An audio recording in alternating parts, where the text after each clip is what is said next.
Welcome to the ArcaneMystic, your weekly sanctuary for health, well-being and spiritual exploration. Whether you're delving into the healing power of frequency medicines, uncovering hidden wisdom, or seeking a deeper connection on your journey back to self, this podcast is a guide to the mystical side of life. Join us each week as we explore ancient practices, modern techniques, and timeless truths that help you unlock your true potential. We bring together a community of like-minded souls who are passionate about spiritual growth and personal transformation. This podcast is about the soul's journey and the wisdom that lies within. So if you're ready to elevate your mind, body and spirit, subscribe to the ArcaneMystic today.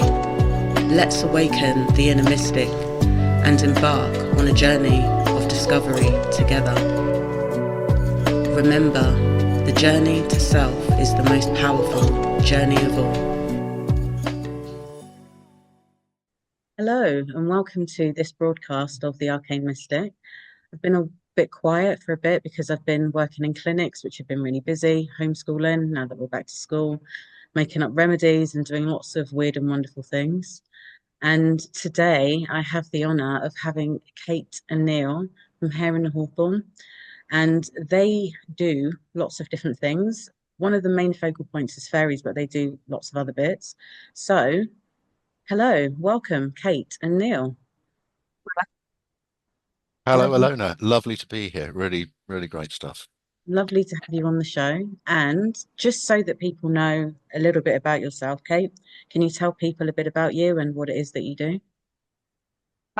We were just discussing before we set to record that I'm a bit of a jack of all trades, master of none, better than being master of one. I like that end bit of that saying. So I'm predominantly a paranormal researcher, writer, and investigator. And but my first passion was definitely fairies, and the two worlds have collided. So Mm, yeah, paranormal fairy person, I think, probably sums it up. PFP, that's what I'll call you. Yeah. And Neil, please do tell us a bit about yourself. Yeah, well, I'm an archaeologist by training. Oh, That's what I used to do. In the far distant past. That's where I trade from, and I got a God. Say this. This makes me sound really pompous. I got a PhD from Cambridge, and that's that was what that's sort of in the middle of my archaeological career, and then I went on, and then maybe we'll talk about this later. But in 2016, I had a little bit of a disaster with some eyesight loss, and so I had to stop being an archaeologist, a field archaeologist, and move into other areas. And it was about that time that I got into folklore. I'd always been kind of into folklore, but this is when I started writing about it. And one of my special interests within folklore is fairy folklore. I've just always found it absolutely fascinating and much deeper than most people would consider. Most people who are only peripherally aware of the subject will think perhaps, oh, fairies just sort of folkloric rubbish from the past.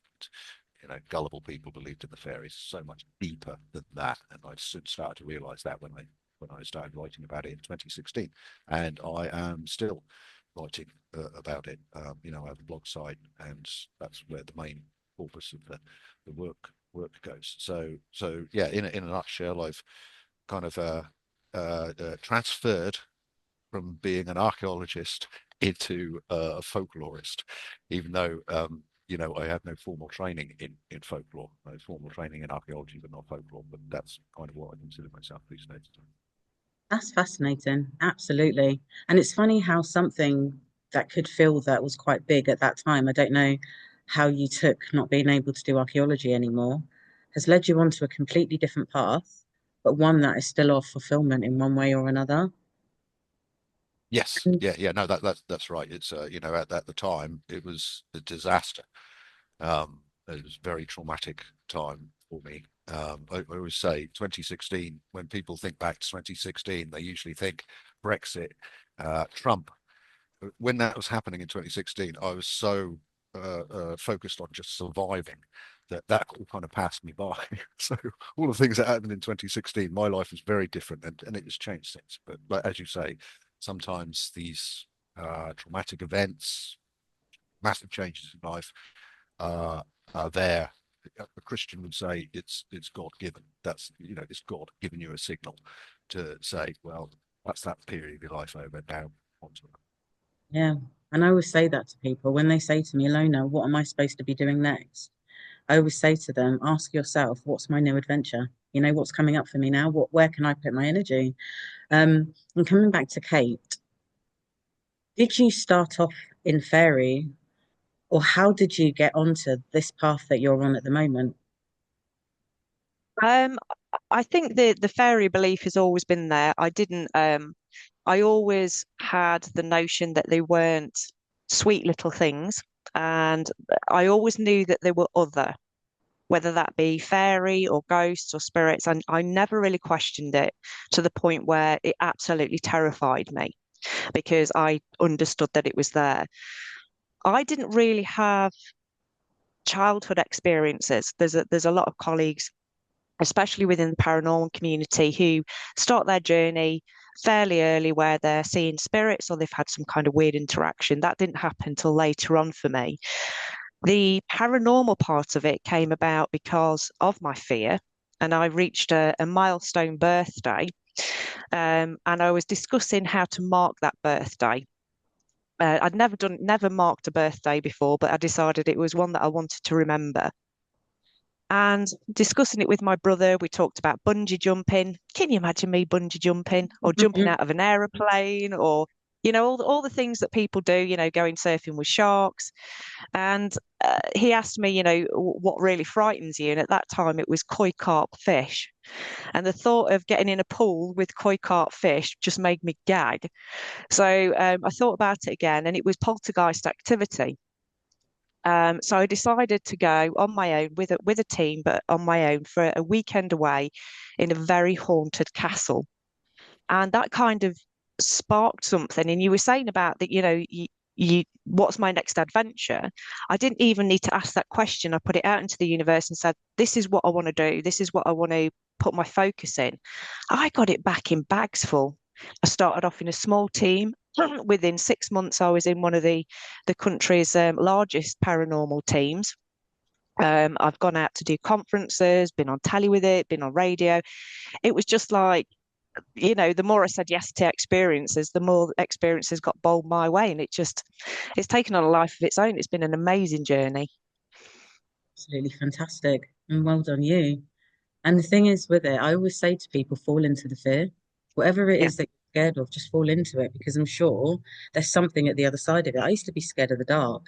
And my kids, my older ones, reminded me, Mum, do you remember when you used to carry us downstairs because you wanted a glass of water? And I didn't think they'd remember. I was so embarrassed. I was like 28 years old. I mean, come on. Right. And then one day I just got fed up of feeling scared. So I decided Mhm. not to be scared anymore. And I'd always been able to see things since I was a child. And in that world, it blew open in a completely different way. So face your fears really is a big one that comes there. And with regards to you and Neil, how did you come to making the show? Like, how did that all happen? It was a mutual friend of us all. That was Mr. Thomas Sheridan who sort of brought us together in a roundabout way. The first interview that I did with him on Hair in the Fall, I was on my own for a long time. I was quite a lonely podcaster for a while, and I'd interviewed Thomas, and I said at the end that I had developed late development temporal lobe epilepsy, and I was explaining what that means visually and feelings wise. And he said, "Oh, I've got somebody you need to talk to." And it was the other impaired person that we have on the screen. You'll have to forgive me. I know Neil that well that I can't help but take the mic out of him, and it's all friendly banter. So please don't. He'll go away and cry later, but he won't do it on the screen. So it was Thomas Sheridan that brought us together, and I bothered him. I bothered you, didn't I, Neil, for a long time. Yeah, you did. And well, first, Thomas Sheridan, the linchpin of much of the type of organisations that we work within. And of course, Thomas also introduced both of us to yourself, Elona. Yes. So Like the Grand Poobah. That's what I yeah, call. yeah, yeah. No, he sort of holds court for, amongst us. What's the question? Oh, Kate, what did you say? What were you asking? I bothered you for ages to Oh, yeah, yeah. have an interview, didn't I? And then to sort of come on and co-host with me. Well, yeah. No, I can sometimes be a bit reluctant. I can be a bit miserable sometimes. I have to admit, it's part of my Libra personality. It's just Really, with all that Venusian energy, it's out there and vibrant. What's going on, Neil? oh, it can be, but then there's the reverse of that, isn't there? And so whenever anyone new comes along says, "Oh, can you come and do an interview?" My first reaction is always, "I don't want to do that.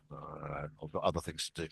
But Kate bothered me, as she does, and I went on and she just did an interview with me, and she said, "Do you want to come in and co-host?"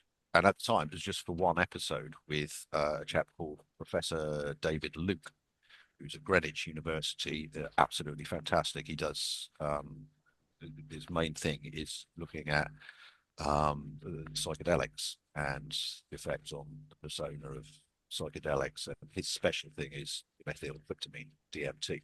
So I'd always been really interested in David Luke's work. And Kate said, "Well, do you want to come on and interview him with me?" And I thought, "Oh yeah, no, I'll go for that. That's great." And that was good fun. That was a great interview. And and then Kate just I don't know. She's like this. She can talk you into doing things that you don't really want to do, or you don't think you want to do.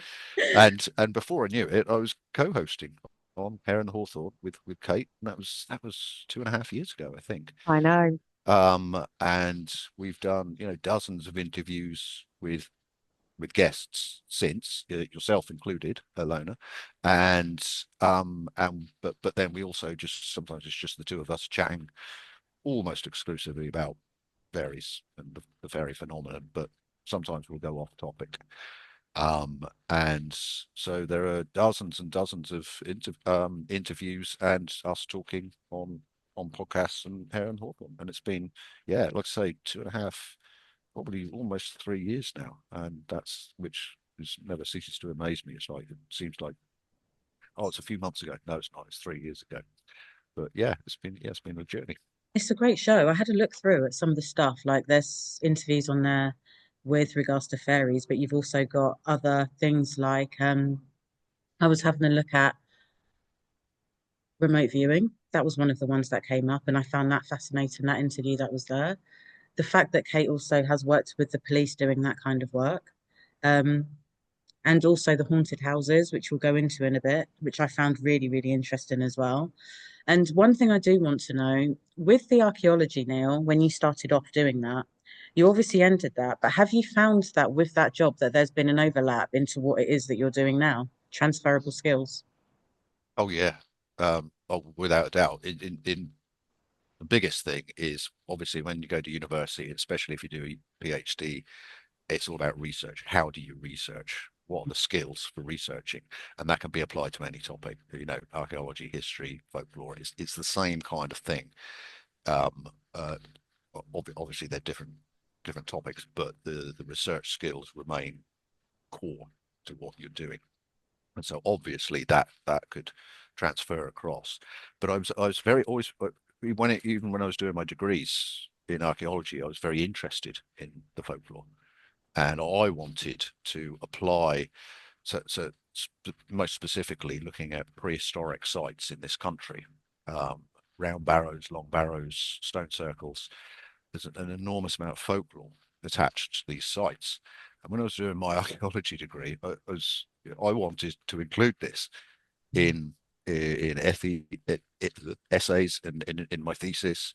I wanted to at least have a component of folklore in it, and I was warned away. It's don't do it. Don't. This is several times. Several professors and supervisors very specifically told me that it would damage my credibility Wow. to include the folklore within. within whatever I was doing, and that continued throughout. It wasn't just at university; it's when I was working as an archaeologist as well. I was always constantly being warned away from including it, which annoyed me. But at the time, I kind of went along with it. I kind of, okay, you know what you're talking about. I'll just keep my interests in folklore separate from the archaeology.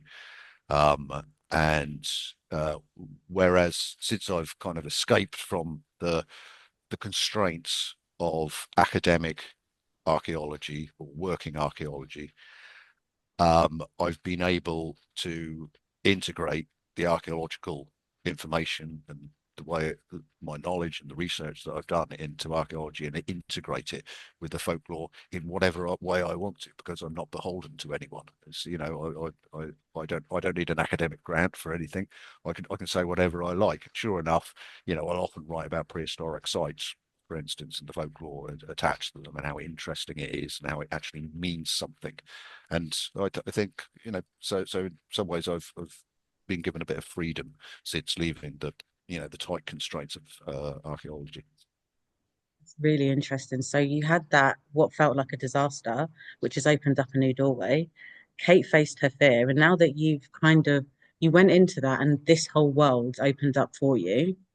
And really, Kate, what message would you give to people that are trying to get onto this pathway or that are realizing that they've got these skills that they don't really know how to tune into?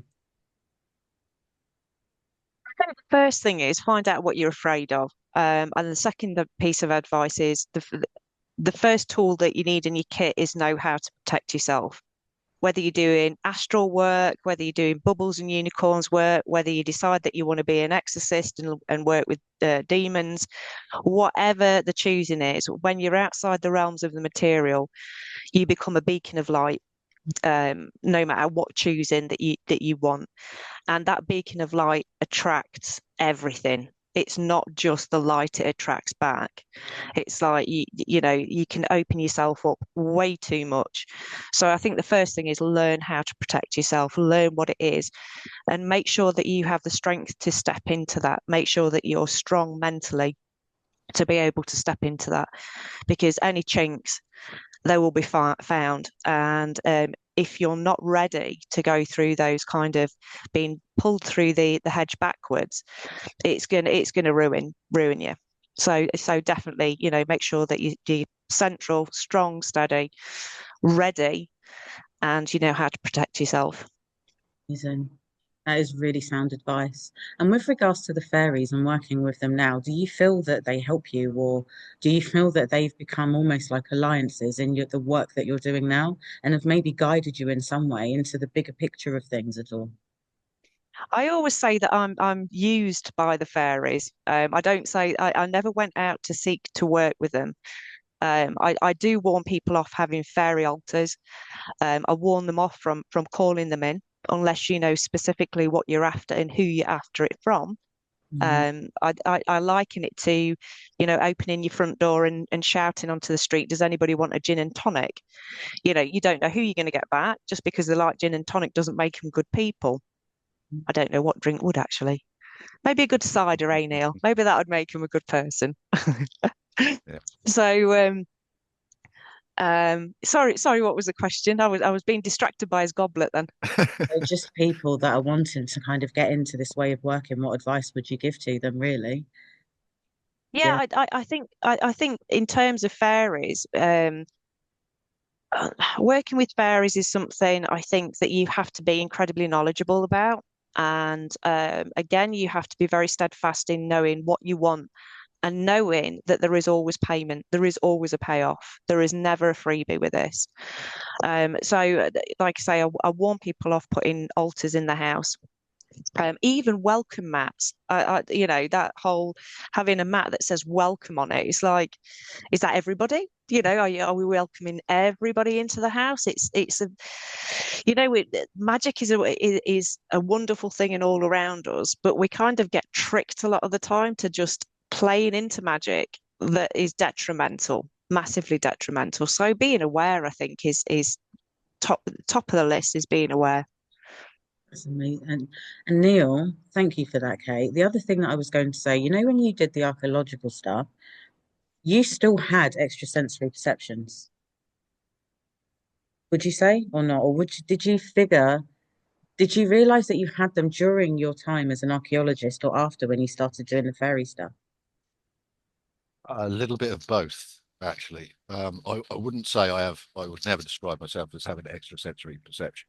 It's just certain things have happened to me whilst I've been in a certain state of consciousness. So I'll keep this quick because I know I tell these stories so often that people probably have heard it. I'll just the quick rundown to answer your question specifically. Um, in in 1996, I had an experience West Kennet Long Barrow in Wiltshire, where I encountered a fairy type entity whilst I was meditating within the Long Barrow. A lot of people will know Long Barrows are used for burials in the Neolithic period, and probably lots of other ritual purposes as well. This one was excavated in the 50s, so you can actually go there. It's this fantastic place. It's a beautiful space, a real magical atmosphere, and it's part of the Avebury Stone Circle complex.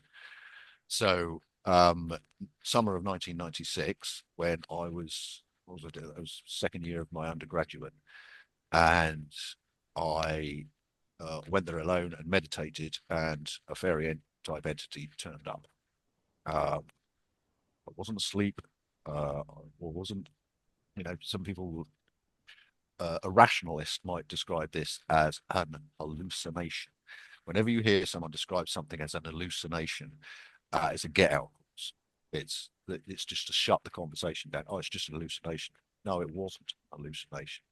This little 1 foot character, very kind of Brian Frood like, marched up the passageway in the Long Barrow, stood there for 20 seconds looking at me, no sound, and then walked away, went into one of the side chambers. And it was a visceral, real experience, my first real experience like that.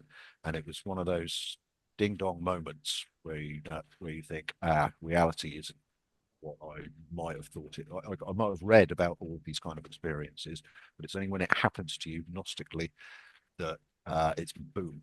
Oh my goodness, there are non-human intelligent entities which must be popping into our material reality from some other reality. Wow. And so as soon as that happened, it was, well, this is Welcome. reality. This is That's the yeah. welcome mat, isn't it? Absolutely. You can read as many books as you like, but when it happens to you, it's And then so carrying it further, when my eyesight failed quite badly in 2016, I soon developed something called Charles Bonnet syndrome, which is quite more common than people think for people who have lost partial eyesight. And in a nutshell, it means you will see, well, there's a whole range of things people see within their visual, what's remaining of their visual range. It can go from animals to children, cartoon-like figures, white ladies, and in my case, it was fairies. Again, very Brian Frood-like fairies, who would basically invade my inside my where I was living, and they would just be there. Sometimes audio communication, but it became something that I got used to. It's a lot of people don't with Charles Bonnet syndrome are terrified of it. That wasn't the case for me. It was oh wow, this is magical. And once again, these entities, whatever they are, and they're not hallucinations. They're coming in to my world and then leaving again. Now, I've never quite worked out what they want or why they're coming in. Certainly, as Kate says, I never invite them, never ever. The folklore is very specific on this. People in the past who knew more about fairies avoided them at all costs. You just, there's something to be feared and avoided, unless they come in. It's up to them to come into your space. And with the Charles Bonnet syndrome, that's what I felt has been happening, and this continued for years. It only stopped earlier this year. It is now stopped. I don't know why, and it's quite disappointing actually. Sorry, last year, early last year, it's stopped, and it's quite disappointing because I no longer have what well, a supernatural experience. It's happening on a regular basis. And going back to what you said at the very beginning about a traumatic event, allowing something else in, that traumatic event of losing my eyesight, and it was traumatic.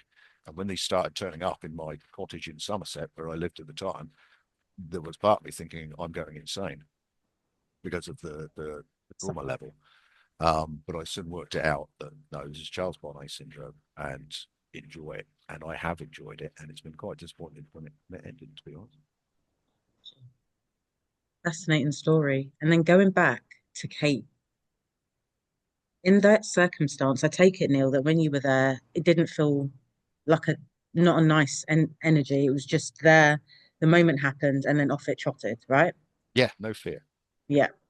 So, have you ever had an experience, Kate, where it has felt a bit strange, and how did you protect yourself in that moment? I've had quite a few where I've come across fairies that were more on the malevolent side, and usually in haunted properties or usually attached to people and their energy. And to be fair, I haven't under those circumstances had to protect myself particularly, which sounds counterproductive for what I was saying before. But it's almost like because I have an interaction with them and there is somebody from the human realm actually listening to them, they are quite forthcoming a lot of the time in telling me why they're there, what they're doing, what they're up to. I haven't had a negative interaction on that level, but again, it's because I'm there to advocate for them, as opposed to I'm not asking anything of them. I'm not. I one of the scariest moments that I've had within the fairy realm, and I've said before, I would never ever have told anybody this if it hadn't have been I was surrounded by several other people. I was writing an article for Haunted magazine about fairies and their crossover into the world of ghost hunting. And I'd sat down that afternoon and I'd literally finished off the article with how to rid yourself of fairies. And I wasn't comfortable, but I thought it's a great way to end the article. At the time, I was going to Spiritual Circle, and it was the end of the night. We were all stood outside just having a chat, and it was dark outside, but there was light enough to see. So we were all just stood around in a circle chatting, and my back was towards a copse of trees, and we all heard this almighty crashing, like something running through the copse of trees. And the next thing I know, I could feel something coming straight at me. So I expected somebody to jump on me. That's the feeling that I was getting. And it felt like bird wings beating on my head. It felt top of my head like bird, and I was so confused. So I put my head down, and as I put my head down, a load of earth came from the top of my head, but also out my mouth. So I was sort of coughing out this grit in this soil that had appeared in my mouth from nowhere, and eventually kind of got it all out my mouth and looked up to the circle of people that I was stood with, literally holding on to each other, looking terrified, absolutely terrified. I couldn't explain it to them. I kind of knew instantly what it was about. It was because I'd written this last part of the article. Now, with it being Spiritual Circle, obviously there were people in that circle who are mediums, and also psychics. And on two the members of that group messaged me and said, I saw what it was in my mind's eye. And they described a classical looking demonic. But for me, what they described was Cernunnos, or a Pan type character, sort of horns tall, sort of half human, half deer. And I think that was a strong shot across the bows about. And now I don't disclose the information that I gather about how to get rid of fairies. I will always say it's not our place to get rid of them. It's our place to work with them and find out why they're there. So definitely one of the most terrifying fairy moments, which terrifying and fairy just sounds like it's a huge juxtaposition, doesn't it? Even coming out of my mouth these days, it's like the two words are really jarred, aren't they? That's really, really interesting. And that really ties into what you said earlier. So it was almost like that situation taught you, number one, how to protect yourself. And there are certain things that we just can't say in this field. It's like everybody's got their rite of passage that they've got to, walk through, and Yeah. potentially it's yours. And it's about how you work with these energies. And they let you know that literally, look, yeah, don't. Hmm. Yeah. No. And then the other thing that I really look at, and I looked at with your work, was the haunted houses and the sick houses. I found that really, really, really interesting. Hmm. Um, that whole area of things, because I've lived in a house and I know that that house was not well. Hmm. So I moved in because I needed to get out of where I was. I had to get out of London, and that was just a temporary measure to get to where I needed to go. But then lockdown happened and I couldn't get out of the house because no one was able to move. And the energies of that property were absolutely out of this world. And it was like a lot of psychic activity happened in there. And I remember leaving, and this woman appeared in my back garden as I was burning some stuff at the back. And she said, I hope you enjoyed your time in the House of Lessons. And that's what it was. It was like a house of lessons for me. It was awful. And I just thought to myself, okay, I'm really happy that I'm moving out. If you're really there, give me a sign. And there's an apple tree, and an apple just fell straight on the floor at that exact moment. And she said that you could have learnt more if you'd have stayed here. And I'm like, I'm good, I'm all right. After everything that I've been through in this house, literally, it's about going. So, what can you tell people about sick houses? Well, there's two sides to sick house syndrome, and one of them is the rationalist sick house syndrome, which is quite well documented, which is a house that's usually under pylons or near industrial estates, that kind of thing. So you've got noise pollution, you've got EMF pollution, you've got all those kind of things that come in and imbue the house with sickness. It can also be things like black mold growing in the house, that the house becomes sicker and sicker for whatever reason and makes the occupants sick. It usually goes hand in hand with the psychic sick house. So a psychically sick house, the most recent one that I've come across was actually an embodiment of the first owner that lived in the property, and he hated people coming into his house. And he had no awareness of the fact that he had cursed his entrance to his house to stop people coming in. He would literally go, "Oh, I don't got to answer the door, go away," that kind of thing. And on a psychic level, I definitely see that as when the walls start, they kind of drip with an oil. That's how I psychically see it. And sometimes it's just rooms, it's just the odd room. It could be a room where you've had somebody with really terrible energy has spent most of the time, or like I say, somebody who's saying that they don't want anybody at the front door. But it can also come from the spiritual realm. If you've got a haunting, a house can become extremely sick because that haunting drains the energy of a house. I saw a witch a couple of years ago, and it was just a light bulb moment for me. And she talked about not using protection on your house, but actually make friends with your house.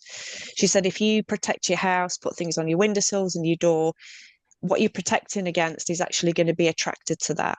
She said if you make friends with your house, clean your house, talk to your house, make it somewhere that's an extension of you, that's all the protection that you will ever need from the outside elements. And it was like, this is why we have housewarming. When we first go in that property, it's about blasting away the energy that's there, that's negative, and actually bringing your own in, with music and laughter and people that that you love and get on with, and filling that house with that really good high energy. Yeah, it fascinates me absolutely. It's part of it that really fascinates me. The house as an energetic entity within itself is a really good notion to me. That is really, really, really good advice as well with the housewarming and stuff like that. And just what she said and what you've gathered from it in the wisdom, and also the mold that's in a lot of people's houses. And Maria Wheatley, who I had on the podcast, she said that a lot of buildings are on yang lines, they're not on yin lines, which is where there's a lot of bad energy. Another thing as well, it could be desecrated land. So where Yes. things are on the land, and it's still got a really high psychic charge. And I remember moving into another house. I've lived everywhere, by the way. And there was a woman that appeared to me, and she was like, "Who are you?" And I'm like, "Me." Like, "Who are you?" And then I said to her, "Look, I'm not going to be in this property for long. So what I would like is if you just don't bother me and I won't bother you. I'll keep the space clear. You know, it'll be clean and all the rest of it. And then when it's time to go, then do your thing." And I never had any trouble at all. We were aware that there was an awareness that they were there, but yeah, I was okay with that. And yeah, so I do think that that is plausible with properties. And Neil, have you ever lived in a haunted property or had an experience like that yourself? Kate talking about the guy who never wants anyone around her house, and it's, get up. I thought you were talking about me for the moment. It's maybe I've doxed the place but I don't know, no visitors. Um, so, it, in some ways, the little characters who have come into my life with the Charles Bonnet syndrome, some people would call that a kind of haunting. They are non-material entities that are appearing in my house, and this is happening in every house I lived in from, well, every house, the three houses I've lived in since 2016. Um, and so there's that.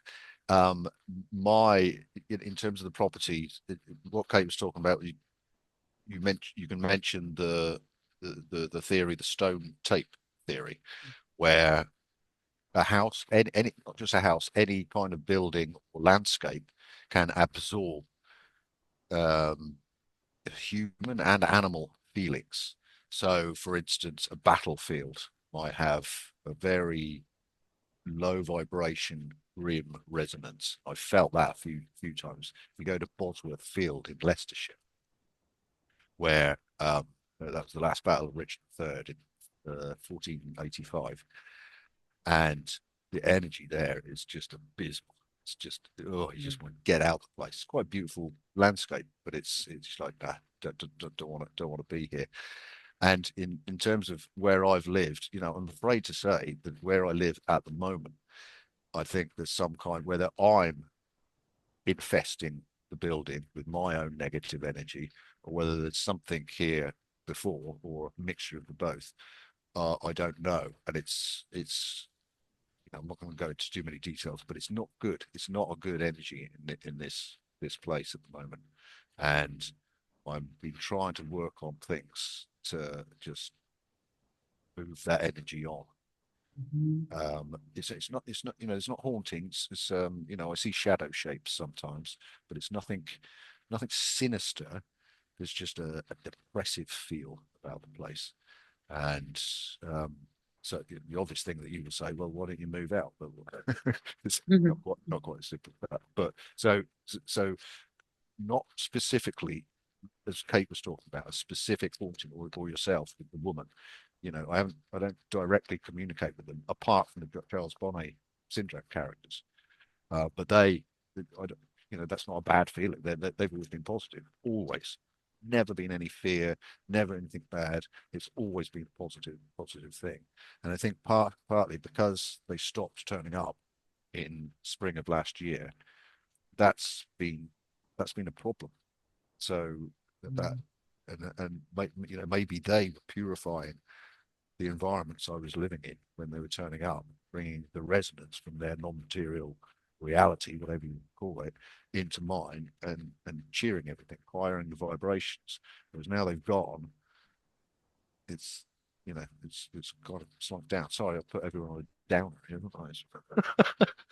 So it's just interesting stuff that you're talking about here with it, and the fact that you can feel the difference of when they were there and now that they're not.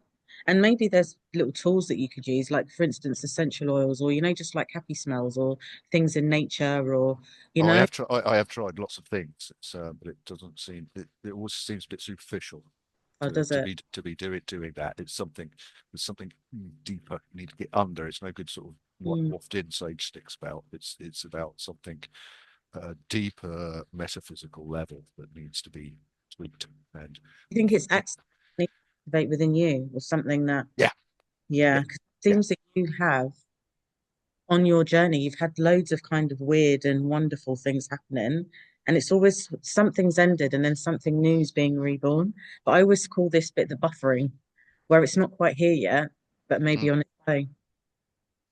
yeah, that's a good term for it. Yeah. Me and Neil had it was bizarre. Well, I went through an experience of seeing a cat-like creature that was incredibly real, but pixelated. And I told Neil about it, and you'd been having peripheral cats, hadn't you? Sort of black cats around the Yes. house after your fairies left. After they left, and this still goes on. It's very irregular. It's and this is very fleeting and nothing like the Charles Bonnet syndrome stuff. It's just kind of 3 or 4 seconds of I always think it's a cat, the black cat right to my house, and I need to chase him out.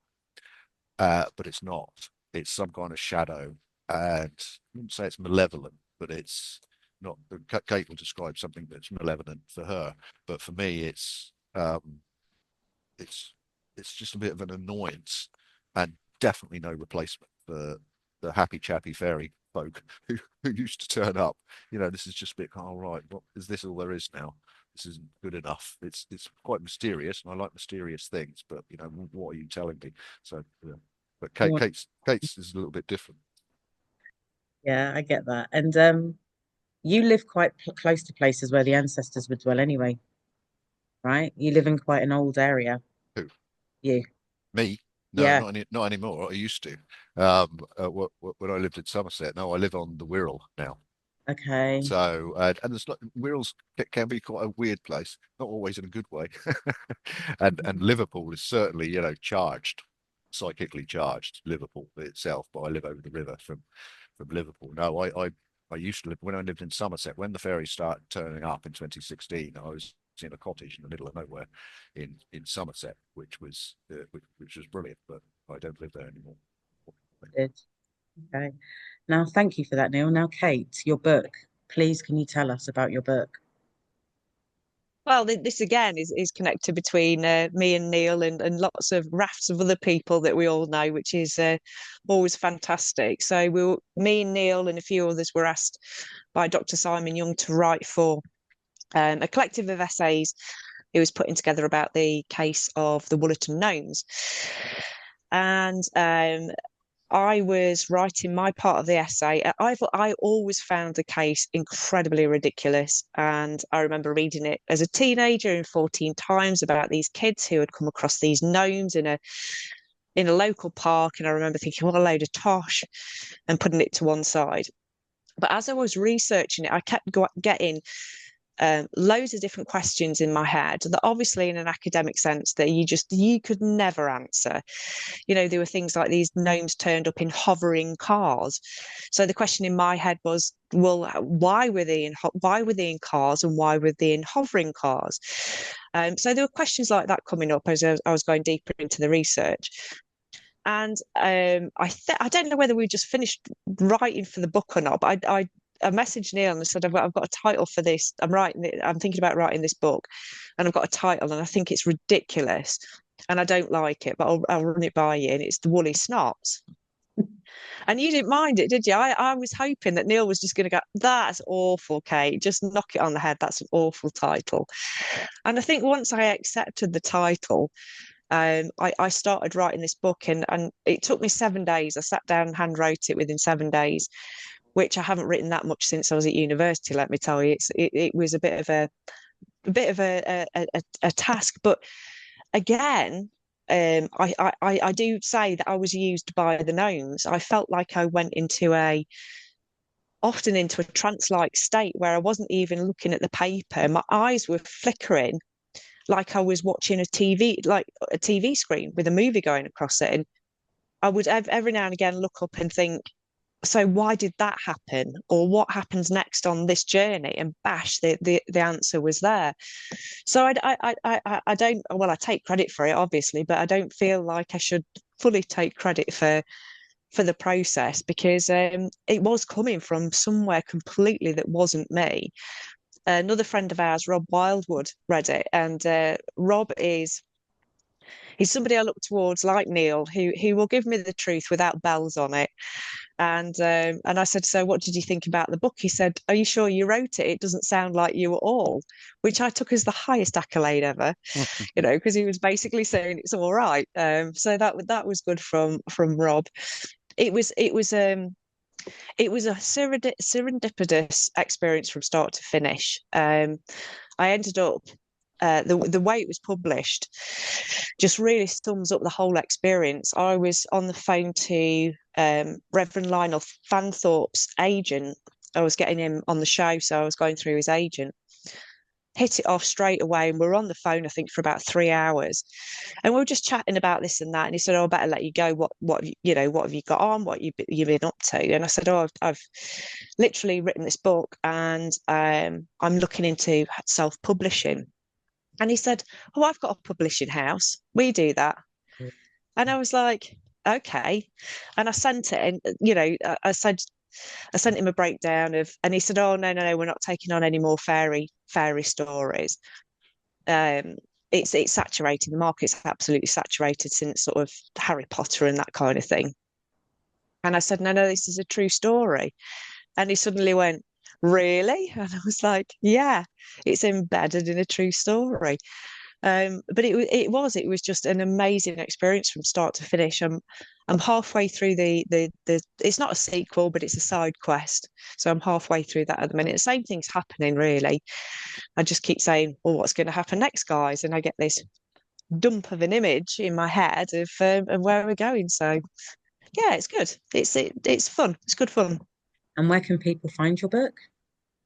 It's available on Amazon. So if you put in, well, if you put in woolly snots, you get lots of woolly hats. So if you put in woolly snots and then Kate Ray, you'll get there eventually. Okay, amazing. Thank you. And the same thing happened with my book, Road to Sovereignty, as well. When you write it, it just comes through. It's almost like you Yes. channel your dreams. Did you have dreams as well? I didn't, because I think I was so utterly exhausted, but I felt like I did go to Woollerton Park quite a few times during that period because I felt like I had to give thanks to them. It was very much, there was one character in the book who very much felt like he was beside me through the whole process. And it's kind of he's living on in this next book as well as a big player. And I was quite sad when that energy left. It's a bit like Neil with it's not quite like Neil because obviously this is a psychic connection and not on that more real level.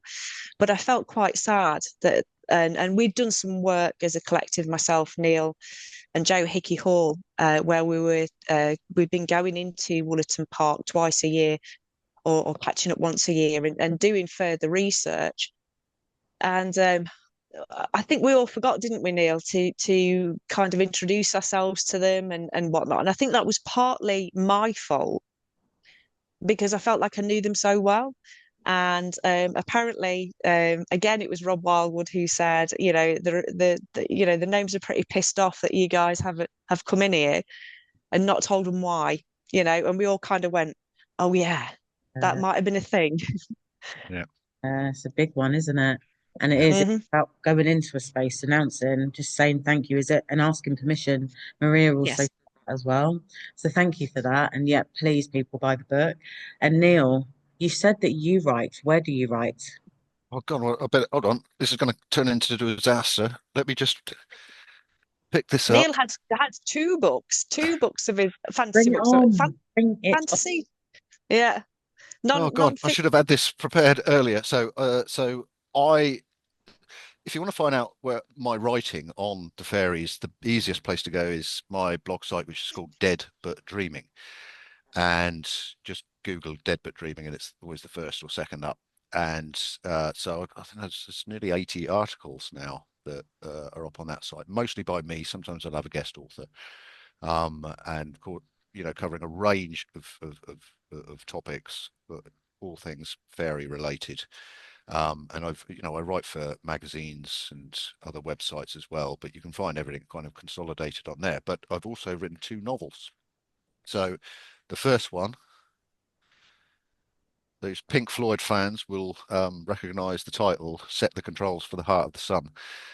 There are a couple of fairies in there, but it's not really about the fairies. It's about severe mental illness, psychedelic drug use. And it's yeah, I'm proud of it, but it was written at a time that I was going through a few things, and it shows.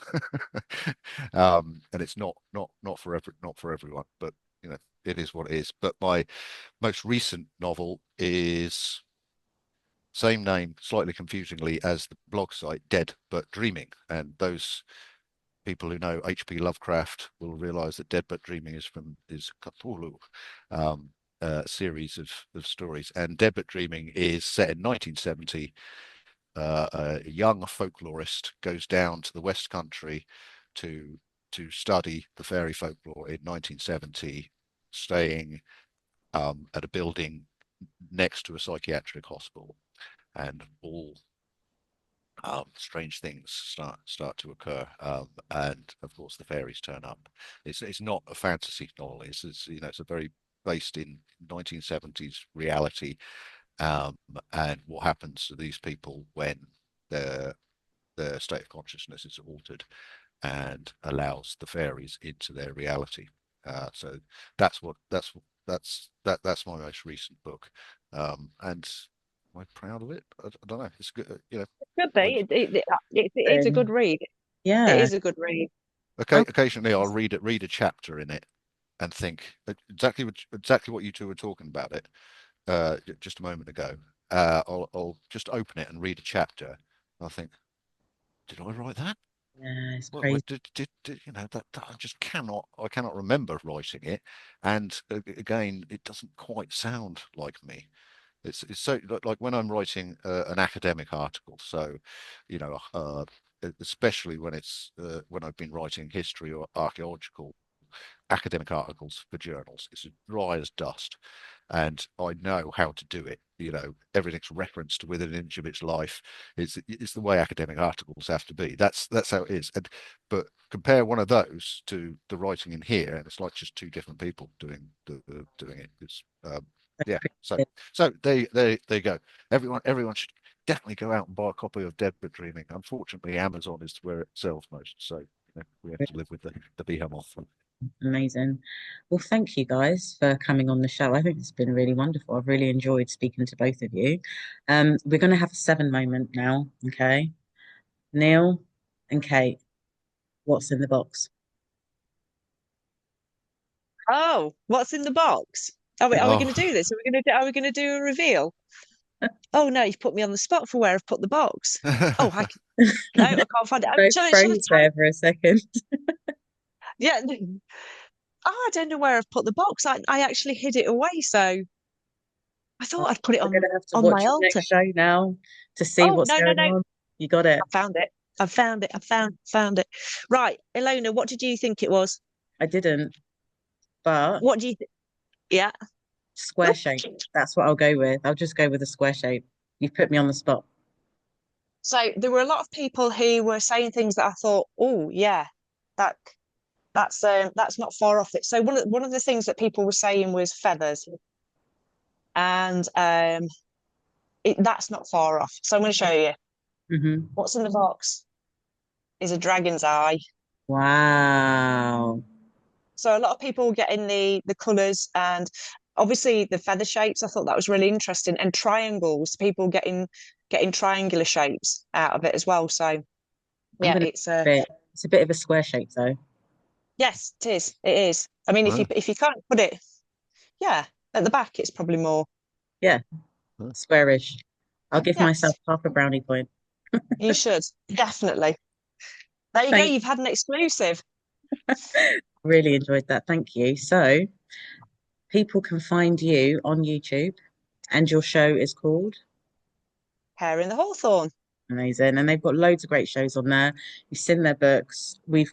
There's a lot on there for people that are looking at the psychic perceptions, fairies, all of sorts of different things. So please go on and have a look, support the show. And from this broadcast of the Arcane Mystic, thank you very much. Happy New Year to everybody. Any final messages, you guys, that you want to give to everybody? Go on, Neil, close us up. Yeah, go on. Well, I just want to thank you very much for inviting us on, Elona, and we very much enjoyed having the conversation with you when you were talking about yourself, and especially African fairies, which I was anyone. If anyone, obviously, if you're watching the Elona's channel, you'll be interested in what she has to say.